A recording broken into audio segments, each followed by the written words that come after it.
Morning girls, welcome to the digital classes of Lal Bagh girls. तो बच्चों, आज का ये वीडियो क्लास 9th के लिए है, जिसमें मैं आपको कबीरदास जी के दोहे जो आपका पार्ट है उसमें से बचे हुए दोहे पढ़ाने जा रही हूँ। तो आइए देखते हैं। बच्चों, आगे जो दोहा है वो है, झूठे सुख को सुख कहे मानत है मनमोद, जगत चबैना काल का कछु मुख में कुछ गोद। अब यहाँ पर कबीरदास जी ने उन लोगों के ऊपर व्यंग किया है जो इस संसार के झूठे सुखों को वास्तविक समझते हैं। वो इस भौतिकवाद का विरोध करते हैं और साथ ही साथ उन लोगों पे व्यंग भी किया है और कह रहे हैं कि झूठे सुख को सुख कहे, कि संसार में जितने भी सुख हमें प्राप्त होते हैं वो सब के सब हमारे झूठे हैं। मानत है मनमोद, मनमोद यानी मन ही मन प्रसन्न होना। और यदि वो व्यक्ति सारे सुख प्राप्त कर लेते हैं तो मन ही मन बहुत अधिक प्रसन्न होते हैं। जगत चबैना काल का कछ मुख में कुछ गोद। अब यहाँ पे कहने का प्रयास कर रहे हैं कि ये जो जगत है वो काल का चबैना है। काल यानी कि मृत्यु, चबैना यानी चबाने की चीज़। चबैना का अर्थ होता है चबाकर खाने वाली वस्तु, उसे कहते हैं चबैना। तो ये जो संसार है वो एक चबाने के समान है।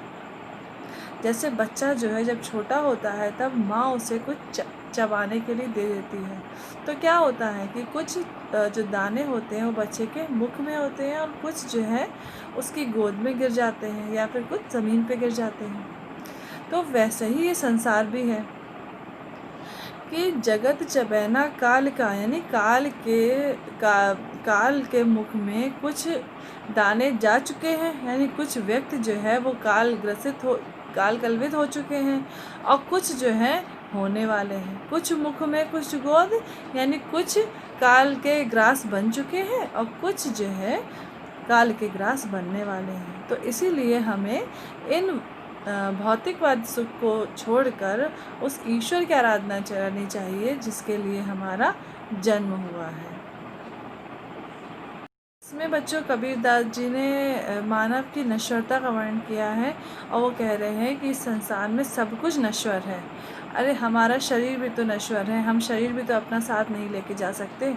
तो ये जितनी भी वस्तुएं यहाँ पर मिलती हैं वो सब कुछ क्या है, सब नश्वर है, सब कुछ समाप्त हो जाने वाली है। तो इसीलिए यदि हम इन सभी वस्तुओं को प्राप्त भी कर लेते हैं तभी भी हमें अहंकार या घमंड नहीं करना चाहिए, क्योंकि एक ना एक दिन तो ये सब कुछ समाप्ति हो जाना है। तो इसमें आप काव्यगत सौंदर्य लिखेंगे और काव्यगत सौंदर्य में ये आप विशेषता लिख सकते हैं कि कबीरदास जी ने भौतिकवाद का इसमें विरोध किया है। और साथ ही साथ एक दोहा और भी है कबीरदास जी का ही, वो भी लिख सकते हैं कि यह ऐसा संसार है जैसा सेमल फूल, दिन 10 के व्यवहार को झूठे रंग न भूले। इस संसार को सेमल के फूल के समान बताया है उन्होंने, कि जो है वो देखने में बड़ा सुंदर लगता है लेकिन उसमें कुछ भी सुगंध नहीं होती और वो बिल्कुल अच्छा नहीं होता। दिन 10 के व्यवहार सो, यानी 10 दिन के केवल व्यवहार होते हैं, थोड़े दिन के, और इसी कारण खुशी में अत्यधिक प्रसन्न नहीं होना चाहिए और दुख में बहुत अधिक दुखी नहीं होना चाहिए। भाषा से दुख कड़ी है, शांत रस का प्रयोग किया गया है और भाव सामने आप ये दोहा लिख सकते हैं। अनुप्रास अलंकार और रूपक अलंकार का प्रयोग किया गया। रूपक अलंकार में मानत है, मनमोद में रूपक अलंकार है। इसमें बच्चों आगे एक दोहा है वो देखते हैं कि कबीरा कहा गरबियो, ऊंचे देखे आवास, काल परियो भवे लौटना, ऊपर जामे घास। अब यहाँ पर भी कबीरदास जी ने कुछ वैसे ही भाव बताए हैं जो इससे पहले वाले दोहे में बताए थे। इसमें भी कबीरदास जी ने धन दौलत के ऊपर गर्व करने वाले व्यक्तियों को उपदेश दिया है और कह रहे हैं कि कबीरा कहा गरबियो, और गरबियो का अर्थ यहाँ पे होता है गर्व करना, और आवास का मतलब होता है निवास, और काल है यानी कल, भवे यानी धरती पर। अब कह रहे हैं कि कबीरदास जी कह रहे हैं कि संसार जो है वो क्षणभंगुर है। कबीरा कहाँ गरबियो, संसार जो है क्षणभंगुर है और यहाँ पे जो ऊंची ऊंची इमारतें हैं उनको देखकर हमें गर्व नहीं करना चाहिए। कभी भी उस पर घमंड नहीं करना चाहिए। क्यों? काल परे भवे लोटना, क्योंकि ये क्या है, ये सारी की सारी वस्तुएं जो हैं क्या होगा, समाप्त हो जाएंगी। एक ना एक दिन ये सभी वस्तुएं जो हैं वो समाप्त हो जाएंगी। और ऊपर जामे घास और काल परे भवे लोटना, यानी कल तो हमें इसी मिट्टी में लौटना ही है, यानी कि हमारा जो शरीर है वो एक ना एक दिन समाप्त हो जाएगा और हम सभी को इस मिट्टी में ही मिल जाना है। तो ऊपर जामे घास और उसके बाद क्या होगा कि उसके ऊपर जो है थोड़े समय पश्चात घास जम जाएगी। तो मतलब हमें इस संसार में जितनी भी भौतिक वस्तुएं हैं उनको देखकर उन पर गर्व या घमंड नहीं करना चाहिए, क्योंकि वो सब के सब समाप्त हो जाने वाली हैं एक दिन। इसी में अगला देखते हैं, कबीरदास जी कहते हैं कि यह वैसा संसार है जैसा सेमल फूल। अभी ये वाला दोहा मैंने आपको भाव साहब में भी समझाया था। बात बच्चों, ये दोहा है, यही अवसर चेत्या नहीं पस जू पाली देह, राम नाम जाण्या नहीं अंत पड़ी मुक्ष है।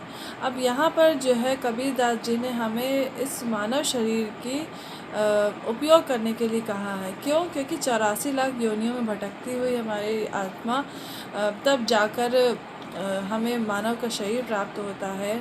तो हमें जो है इस शरीर का सदुपयोग करना चाहिए। अब इस शरीर का सदुपयोग हम कैसे करेंगे? हम इस शरीर का उपयोग कर सकते हैं उस ईश्वर का नाम स्मरण करके, उसका ध्यान करके, हम उसे याद करके इस शरीर का उपयोग कर सकते हैं। लेकिन हम लोग क्या करते हैं, हम लोग इस संसार में इतना अधिक व्यस्त हो जाते हैं कि सारे काम हमारे लिए ज़रूरी होते हैं, लेकिन ईश्वर को याद करना हमारे लिए ज़रूरी नहीं होता है। तो यही बात जो है कबीरदास जी कह रहे हैं कि यही अवसर चेत्या नहीं, यानी ये जो हमें अवसर मिला है, ये जो हमें समय मिला है, इस समय हम चेत नहीं रहे हैं, हम जाग नहीं रहे हैं। और पशु जो पाली देह, पशु यानी पशुओं के समान, पशुओं के समान जो है वो हम अपने शरीर को बस खिलाए जा रहे हैं और कुछ भी अच्छा काम नहीं कर रहे, जिसके कारण हमें इस संसार से मुक्ति मिले। राम नाम जाण्या नहीं, और राम का नाम किस प्रकार से सुमिरन करना है, किस प्रकार से ध्यान करना है, हमने उसे अभी तक जाना ही नहीं है।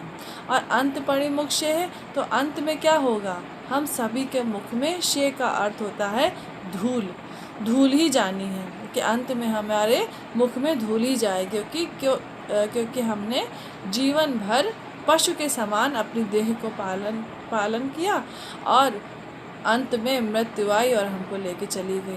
कहने का तात्पर्य है कि क्योंकि हम जीवन भर उस ईश्वर को याद नहीं करते, हम उसका स्मरण नहीं करते हैं, तो अंत में क्या होता है कि हमें मृत्यु के मुख में जाना पड़ता है। और ये जो आवागमन का चक्र है ये कभी समाप्त होता ही नहीं। ये जन्म समाप्त होता है तो दूसरा जन्म मिल जाता है। तो इस आवागमन के चक्र को समाप्त करने के लिए हमें उस ईश्वर को याद करना चाहिए। अब इसमें भी जो है जीवन, इसमें काव्यगत सौंदर्य में आप ये लिख सकते हैं कि जो है कबीरदास जी ने जीव को मुक्ति के लिए ईश्वर को याद करने की बात बताई है। और भाषा से दुक्कड़ी है, शैली मुक्तक है और साथ ही साथ शांत रस है। और इसमें भी अलंकार हैं, जैसे कि उपमा और अनुप्रास अलंकार का प्रयोग किया गया है।